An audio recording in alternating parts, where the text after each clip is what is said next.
The stench of the Seine in mid-July was not merely a scent, it was a physical weight, a humid shroud of decay that clung to the limestone facades of the Isle de la Cité. Marc-Antoine de Valoret sat in the suffocating shadows of a garret overlooking the Rue de la Harpe, his fingers tracing the phantom contours of a map that no longer officially existed. The room was a graveyard of paper, parchment curls, ink-stained drafts, and vellum charts, each one a fragment of a world that had collectively decided he was a ghost. He watched a single bead of sweat track a slow, erratic path down the glass of a wine bottle. It followed the laws of gravity and surface tension with predictable precision. Human behavior, he mused, was rarely so honest. The 1770s had brought a peculiar rot to Paris, a transition where the gilded decadence of the late reign curdled into something brittle and uncertain. To the masses, it was an era of bread shortages and whispered sedition. To Marc-Antoine, it was a grand, malfunctioning clockwork. He adjusted his spectacles, the wire frames biting into the bridge of his nose. He was a man of 30, yet his eyes held the weary geometry of a centenarian.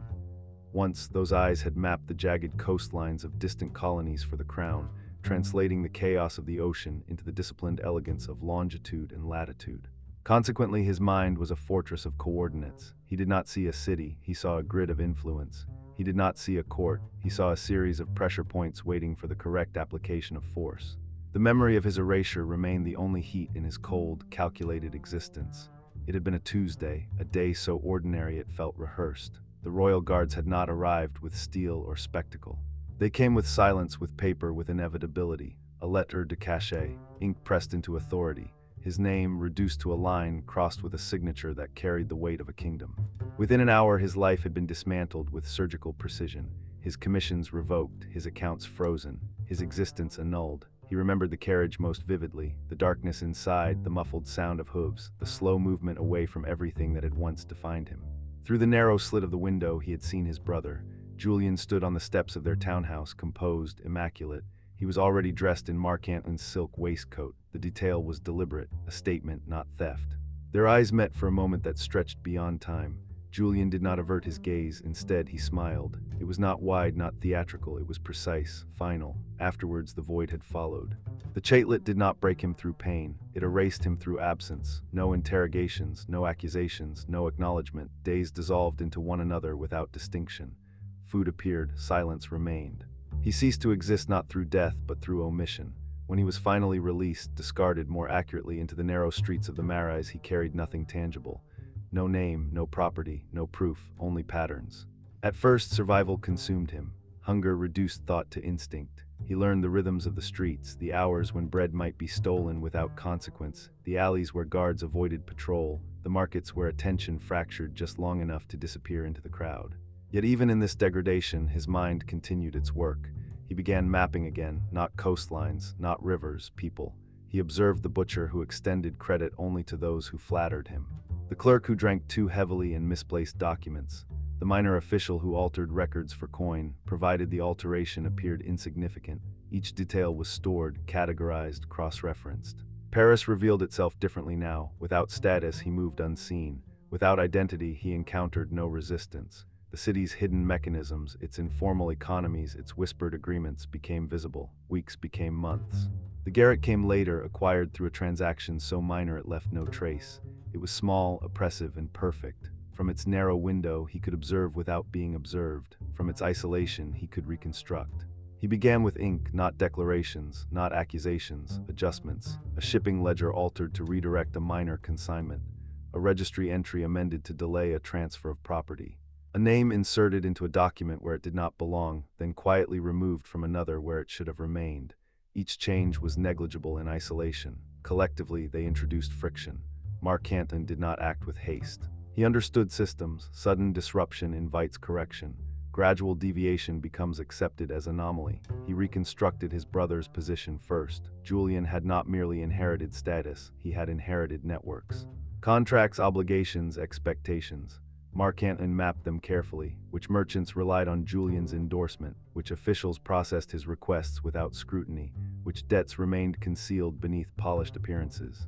He identified pressure points, a shipment delayed here, a payment misrouted there, a letter arriving one day too late to secure an agreement, each intervention small enough to avoid suspicion, yet precise enough to accumulate consequence. Julian adapted at first. Mark Anton expected this. Competence had always been his brother's strength. Adjustments were made, losses absorbed, explanations constructed, but adaptation has limits. The delays began to align. Patterns emerged, not visible patterns, but felt ones. Transactions that should have succeeded began to fail with increasing frequency. Associates grew cautious. Confidence eroded. Mark Anton did not watch his brother directly. He observed reflections: a merchant refusing extended credit, a clerk hesitating before processing a document, a servant whispering about unpaid accounts. These were the indicators that mattered, not events but reactions. The first visible fracture appeared in late autumn. Julian attended a gathering at a minor noble's residence, a calculated attempt to reaffirm his standing. The evening proceeded with its usual rituals. Wine, conversation, measured laughter. Yet beneath the surface, something had shifted. Invitations had been fewer than expected, conversations shorter, departures earlier. Mark Anton learned of it through a servant who spoke too freely in a tavern, unaware that the man listening in the corner had once occupied the very world being described. He allowed himself no satisfaction. Emotion distorts precision. Instead, he expanded. The network extended beyond his brother. Those who had enabled the betrayal, those who had benefited, remained intact.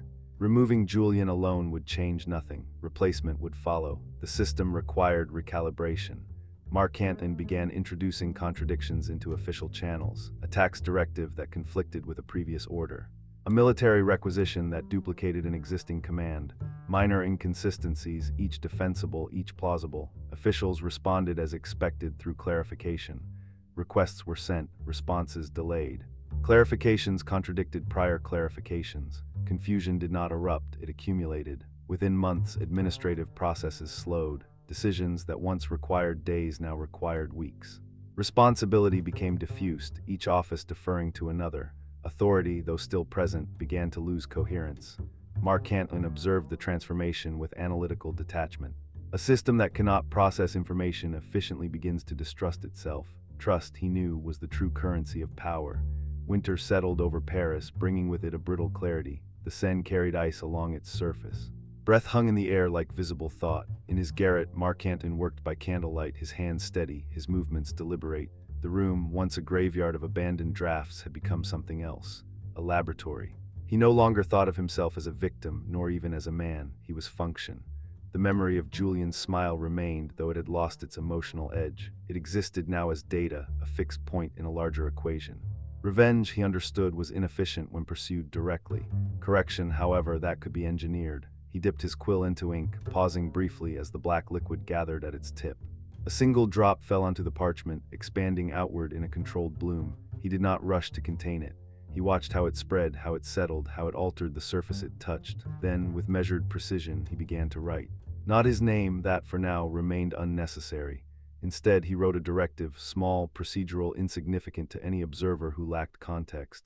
It would pass through hands that would not question it, enter records that would not resist it, and produce an effect that would not be traced. Another line in the map, another adjustment in the system. Outside, Paris continued its restless movement, unaware that within its structure, something quiet and methodical had begun to reshape its foundations. Mark Anton leaned back slightly, the faintest shadow of a thought crossing his expression. If ink can erase a man, he considered it can erase anything. The candle flickered, the room remained silent, and the work continued. The evening bell of Notre Dame tolled, its resonance rolling across the Isle de la Cité like a slow, deliberate verdict. The sound entered the garret not as noise, but as vibration, through wood, through bone, through memory. Mark Anton did not look up immediately. His attention remained fixed on the parchment before him, a social map, incomplete yet already functional. The Duc de Mornay occupied the center. Around the name, a constellation of lesser figures radiated outward: bankers, minor nobles, widows of influence, disgraced officers restored through selective patronage. Each line connecting them was drawn with care, not as decoration but as declaration. Loans, secrets, dependencies, each relationship defined not by loyalty but by leverage. Mark Anton's quill hovered above the Duke's name, motionless. He did not rush. The law of symmetry governed his thinking with near-religious precision. His own erasure had not been violent, it had been silent, procedural, absolute. Consequently, the Duke's descent could not involve spectacle. A public fall invites resistance, sympathy, intervention. No, Mornay would vanish in a manner so controlled that even he would struggle to identify the moment it began. He must believe he is still standing, Mark Canton considered, even as the ground ceases to exist. Below, the street had begun its nightly transformation. Oil lamps flickered to life, casting unstable halos across wet stone. Figures moved in calculated patterns, prostitutes in worn silk, their gestures practiced and precise, vendors calling out impossible cures with unwavering conviction. Lies everywhere, small lies, necessary lies, transactional lies. Mark Canton felt no disdain, he recognized structure. A lie repeated with consistency acquires the weight of truth. A lie embedded within desire becomes indistinguishable from reality. He was not inventing deception, he was refining it. To the world he no longer existed. In his place operated Monsieur Olympe. The identity had not been created, it had been engineered, every detail aligned, a faint accent suggesting years spent in the Levant, spectacles tinted to obscure direct recognition, garments chosen not for wealth but for ambiguity, expensive enough to imply access, worn enough to avoid scrutiny. His trade completed the illusion, rare pigments, unusual resins, and objects rumored to possess properties that existed only at the intersection of science and superstition. People trusted what they could not fully understand. He reached for the vial, sulfuric acid, contained in a small glass cylinder, its surface reflecting the candlelight in fractured patterns. With measured care, he released a single drop onto the edge of a document. The paper responded immediately, hissing softly, fibers curling, color deepening into the convincing patina of age. Time, he had learned, could be simulated. The correspondence he crafted bore the seal of a fictitious intermediary, an entity positioned just beyond verification. Its contents referenced another name, one that did not yet exist in any registry, yet soon would occupy the Duke's attention entirely. Le Chevalier de l'Amber, a presence without origin, a reputation without history. Perfect. The Duke's primary vulnerability was not greed. Greed could be managed, it could be negotiated, anticipated. No, Mornay's true weakness was temporal, a pathological dread of irrelevance. The fear that influence, once absolute, might diminish without warning. Mark Canton would not attack the Duke's wealth. He would attack his perception of time. The Chevalier would appear gradually, first as rumor, then as suggestion, later as confirmation. A figure operating in parallel markets, acquiring information, executing transactions with a precision that implied superior knowledge. Each report carefully constructed, each success exaggerated just enough to provoke unease. Mornay would not ignore such a presence. He would pursue it, and in that pursuit he would expose himself. Mark Canton paused, allowing his thoughts to settle into alignment. The scratching of a rat within the walls provided a steady rhythm, almost reassuring in its persistence. Survival, stripped to its essence, required patience and adaptation. The creature understood this instinctively. He found the comparison appropriate. His mind shifted briefly, an involuntary divergence. Alara, the name did not produce emotion in the conventional sense. He had long since dismantled those responses, categorizing them as inefficiencies. Yet her absence remained disruptive, not painful, not quite, more akin to a variable left unresolved within a complex equation. She had represented balance, not sentiment but symmetry. A union arranged with precision, intellect aligned with elegance, strategy complemented by perception. Julian had taken her as one might acquire property. Mark Canton did not question whether she had resisted. The answer in practical terms held no value. Survival demanded adaptation. If she remained within Julian's orbit, she had chosen continuity over collapse. As anyone would, he noted internally. The thought did not linger.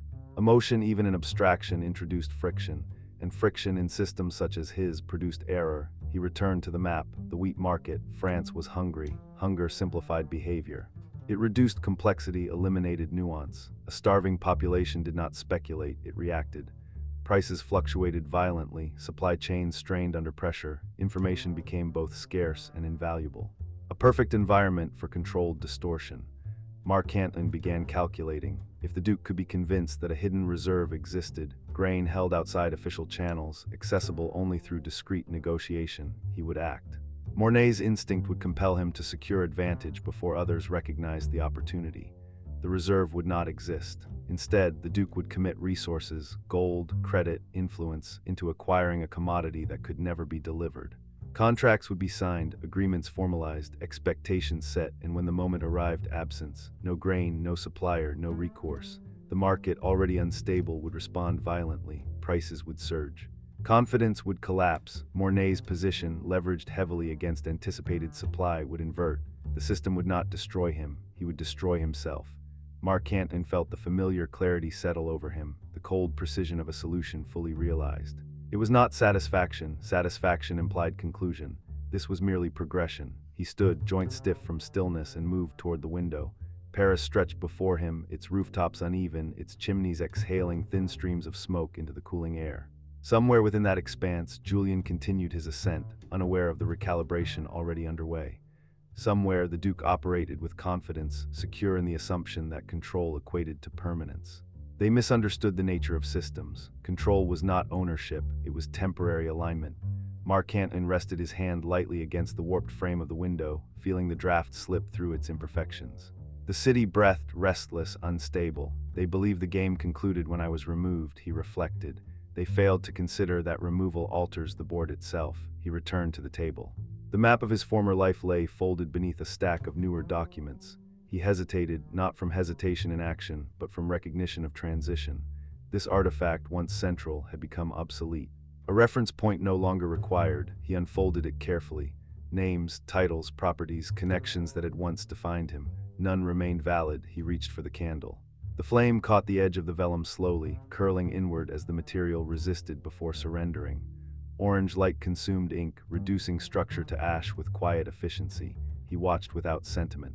Transformation required removal. As the final fragment darkened and collapsed into itself, a subtle shift occurred, not externally, not visibly, but within the architecture of his identity. The last tether dissolved. Mark Anton de Valoret no longer existed in any functional sense. Monsieur Olympe was not a disguise, he was the operative form. The scent of burning parchment filled the room, dense and acrid. It lingered, embedding itself into the fabric of the space, a suitable atmosphere. He sat once more, quill in hand, the fresh sheet before him unmarked. Outside, the city moved toward uneasy rest. Voices diminished, footsteps softened. The machinery of Paris did not stop, it recalibrated for the coming day. Mark Anton did not sleep. He wrote, each line precise, each word positioned with intent. Letters that would pass through hands unprepared to question them, entering systems designed to process, not to challenge. The first domino had not yet fallen, it had been placed. Later, as the night deepened and the final lamps dimmed, he allowed himself a brief stillness. Not rest, evaluation. The patterns were aligning, variables accounted for. Deviations anticipated. A faint expression touched his lips, not joy, not triumph, recognition. Names can be erased, he thought, structures cannot unless one understands how they sustain themselves. The Duke would learn this. Julian would learn this. Paris itself, in time, would feel the adjustment. The candle burned lower, its flame reduced yet steady. Ink dried upon the page, fixing intention into form. Tomorrow, Monsieur Olympe would enter the streets openly, his presence calibrated, his role precise. Tomorrow, the system would begin to respond. Afterwards, there would be no reversal. The long game had moved beyond conception. It had begun.